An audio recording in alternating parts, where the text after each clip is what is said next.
দেশের সক্ষমতা বৃদ্ধি পাচ্ছে, সেক্ষেত্রে আমাদের প্রয়োজনীয়তাও বৃদ্ধি পাবে, খুব স্বাভাবিক।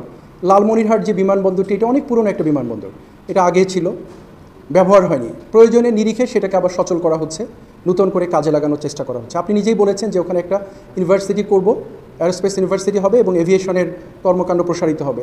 তো উত্তরটা এটার মধ্যেই নিহিত রয়ে গেছে। প্রয়োজনের নিরিখেই এই বিমানবন্দরটিকে সচল করা হচ্ছে এবং দেশের অ্যাসেট দেশের প্রয়োজনে ব্যবহার হবে, এটাই খুব স্বাভাবিক।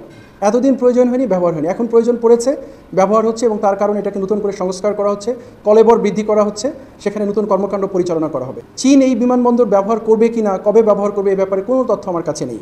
এটুকু আশ্বস্ত করতে পারি, দেশের নিরাপত্তা বিঘ্নিত হয়, দেশের স্বার্থ বিঘ্নিত হয়, এরকম কোনো কর্মকাণ্ডে কোনো দেশকে অনুমতি দেওয়া বা সম্পৃক্ত করার ব্যাপারে নিশ্চয়ই সরকার ভেবে দেখবেন এবং সে ব্যাপারে পদক্ষেপ গ্রহণ করবেন। আমি মনে করি না কোনো সরকার কোনো কিছু চিন্তা না করে কোনো পদক্ষেপ গ্রহণ করবেন। সো এখনও যেহেতু বিষয়টা সামনেই আসেনি, আমার জানাও ছিল না, আপনার কাছ থেকেই জানতে পেলাম, তো আমি এটুকু বলতে পারি যে নিরাপত্তা স্বার্থ বিঘ্নিত হয় এরকম কোনো কর্মকাণ্ডে কাউকে সম্পৃক্ত করার আগে নিশ্চয়ই সরকারের সংশ্লিষ্ট সংস্থাগুলো এটা বিবেচনায় নেবেন, ভেবে দেখবেন, এটা নিয়ে মূল্যায়ন করবেন, তারপর সিদ্ধান্ত গ্রহণ করবেন।